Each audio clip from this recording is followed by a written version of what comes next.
There are three numbers every single woman in the UK needs to know before she can call herself financially free: 13,900, 32,700, and 45,400. Those are the three official UK retirement living standards: minimum, moderate, and comfortable. And they tell you what retirement actually costs for one person living alone, covering their own bills.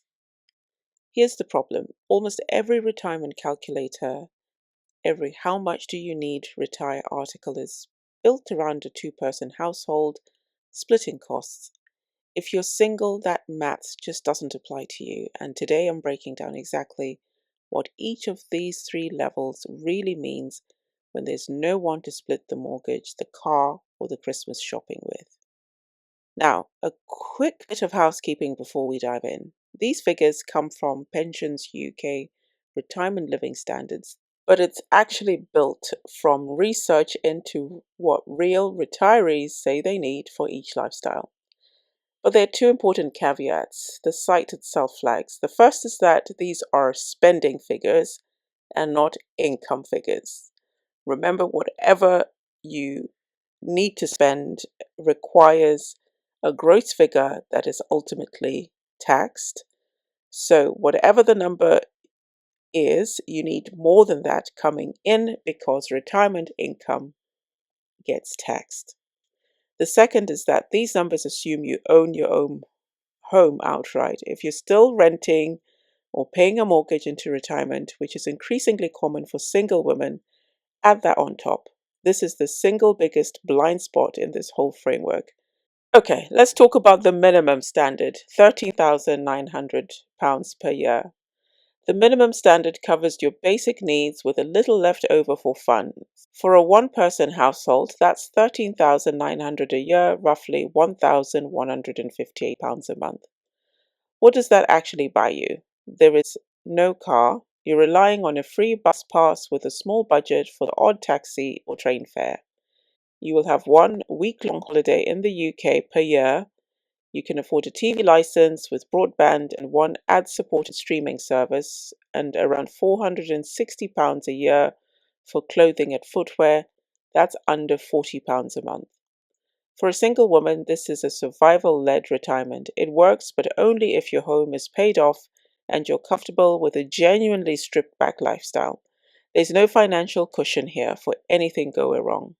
Level 2, the moderate, £32,700 a year. This is what most people picture as a normal retirement. Moderate is £32,700 a year for one person, more than double the minimum figure, and the jump is the first thing worth sitting with.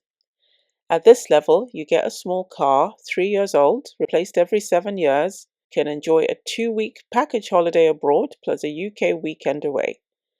You can afford 2 streaming subscriptions instead of one, and up to £1,500 a year on clothing. What remains is just £1,000 towards gifts like Christmas and birthdays, and £200 for charity. And that's all you have for the year. Here's the single income reality check. A two-person household hits moderate at 45,400 combined. That means it's actually 22,700 each if split evenly. But when you live alone, you need 32,700 to get the same lifestyle. You're paying a 44% single person premium just for not having someone to share a roof, a car, and a broadband bill with. Okay, level 3, comfortable. Comfortable is the top tier, £45,000 a year for one person. Do you notice something? That's the exact same figure as what the two-person household needs to hit moderate. At comfortable, you're looking at a newer small car replaced every 5 years, a 2-week half-board holiday in the Mediterranean with real spending money, 3 long weekend UK breaks a year, and a full entertainment bundle. Clothing budget is the same, around 1,500 is moderate, and the extra spend here goes into experiences and spontaneity and not stuff. For a single woman with no one to split costs, this is genuinely the financial free tier. The point where an unexpected boiler repair or a spontaneous weekend away doesn't require a spreadsheet first. So let's put all three side by side because the pattern is the whole story. For level 1 minimum, one person needs 13,900, two people need 22,500. So as a solo person, you pay 23% more than half of a couple.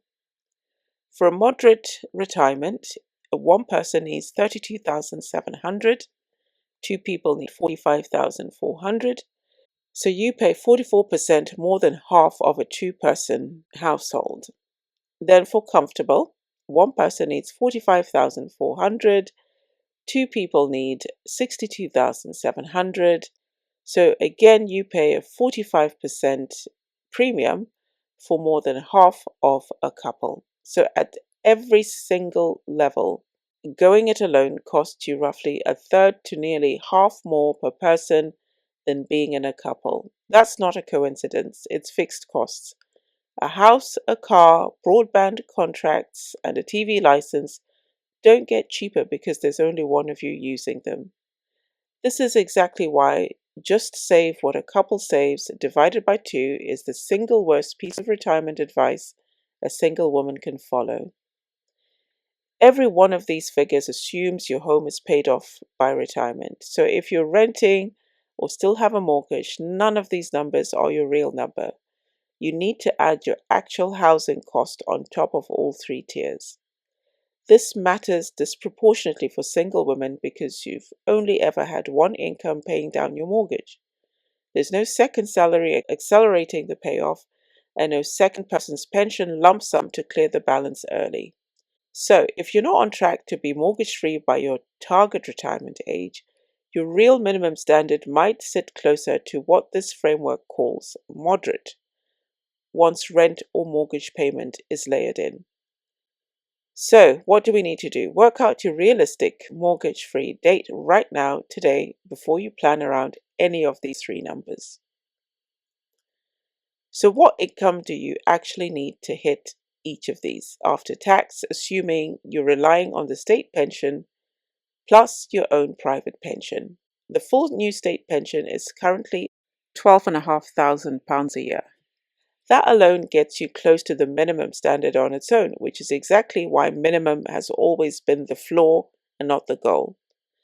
To comfortably clear moderate at 32,700, you're generally looking at needing your private pension and savings to top up your income by an extra £20,000 plus a year after tax, which, using typical safe withdrawal guidance, points towards wanting a pension pot in the region of £400,000 to £500,000 at retirement, depending on when you plan to stop working and how you draw it down. I'm not going to pretend that number isn't intimidating, but knowing the target is the entire point of this video.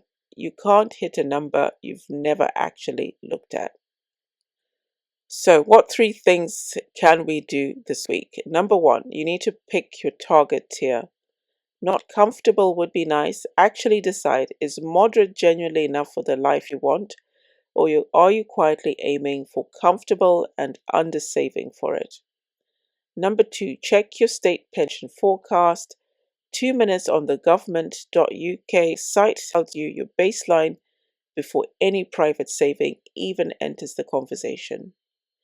And then number three, run your own mortgage-free date against your target retirement age. If they don't line up, that gap is now your single biggest planning priority. Bigger than which platform you invest through and bigger than which fund you pick. So, a minimum retirement, moderate and comfortable, each one of those numbers costs a single woman proportionately more than it costs half a couple, and every one of them assumes a paid off home you may not have yet. That's not a reason to panic though, it's a reason to plan with real numbers instead of vague vibes about retiring comfortably. Okay, so these numbers actually look huge, particularly if you're thinking, I don't have anything saved, I don't have enough. But don't worry, if you don't have a home, you're still renting, we'll be releasing more videos about housing options and housing costs in retirement. As single income women with no kids or single women, this is the channel for you.